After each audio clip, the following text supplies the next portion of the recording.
خوش آمدید۔ آج ہم ایک بہت ہی عام روحانی عمل پر ایک نئے زاویے سے بات کرنے والے ہیں۔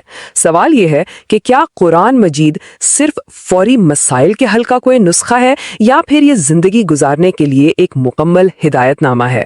آئیے اس دلچسپ موضوع کو سمجھتے ہیں۔ تو آج ہم بات شروع کریں گے زندگی کی ان پریشانیوں سے جن کا سامنا ہم سب کو کرنا پڑتا ہے۔ پھر دیکھیں گے کہ ان پریشانیوں کے حل کے لیے ایک مقبول روحانی عمل کیا ہے۔ اس کے بعد ہم تجربے اور الہی ہدایت کے درمیان جو ایک بہت اہم فرق ہے اس کو سمجھنے کی کوشش کریں گے، اور اس نقطے کو واضح کرنے کے لیے ایک بڑا دلچسپ واقعہ بھی دیکھیں گے جس سے ہم قرآن کے اصل مقصد تک پہنچیں گے، اور آخر میں اس ساری بحث کو ایک نئے زاویے سے سمیٹیں گے۔ تو چلیں شروع کرتے ہیں۔ تو بات شروع ہوتی ہے ایک بہت ہی عام تجربے سے۔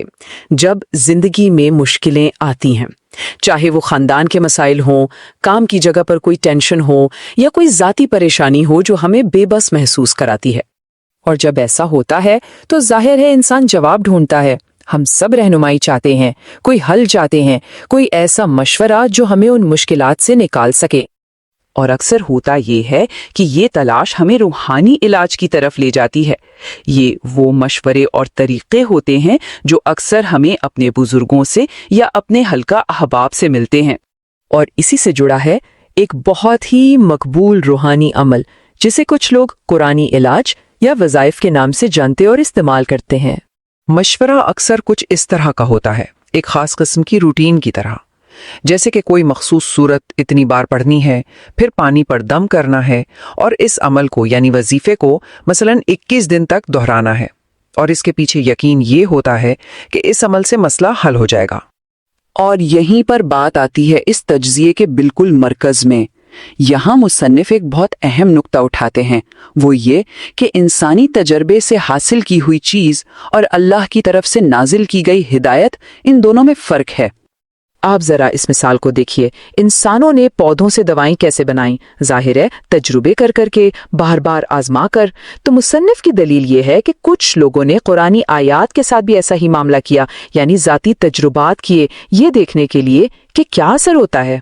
تو یہاں سب سے اہم نقطہ یہ ہے کہ ان وظائف کو مذہبی احکامات کے طور پر نہیں بلکہ ذاتی تجربات یا تجربات کے طور پر سمجھا جانا چاہیے۔ ان کا براہ راست اللہ اور اس کے رسول صلی اللہ علیہ وسلم کی طرف سے دی گئی ہدایت سے کوئی تعلق نہیں۔ اب یہاں سے بات بہت دلچسپ ہو جاتی ہے۔ مصنف ایک ایسی مثال دیتے ہیں جسے بھولنا مشکل ہے، اور جو یہ واضح کرتی ہے کہ جب ان تجربات کو بالکل لفظی معنوں میں لیا جاتا ہے تو کیسی صورتحال پیدا ہوتی ہے۔ یہ واقعہ مولانا اشرف علی تھانوی صاحب کی کتاب اعمال قرآنی سے لیا گیا ہے، جو اپنے وقت کے ایک بہت بڑے اور قابل احترام عالم دین تھے۔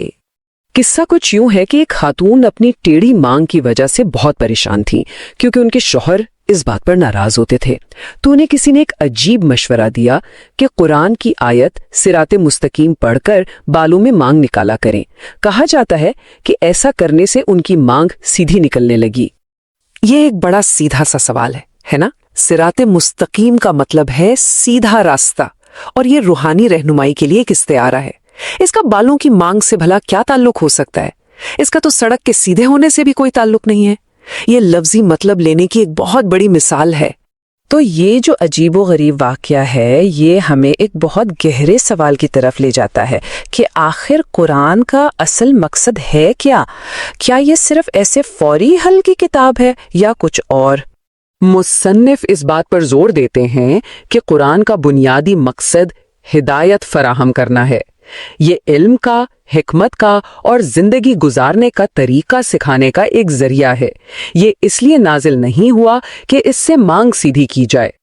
تو سوال یہ ہے کہ اگر وظائف حتمی جواب نہیں ہیں تو پھر اصل حل کیا ہے؟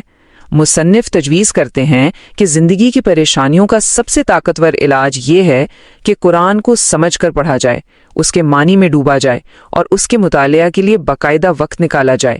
اس علم اور حکمت سے بہت سی پریشانیوں کی حقیقت خود بخود بدل جاتی ہے۔ تو ان سب باتوں کو ذہن میں رکھتے ہوئے ہمیں ان تجرباتی اعمال کو آخر کس نظر سے دیکھنا چاہیے؟ حتمی نتیجہ کیا نکلتا ہے؟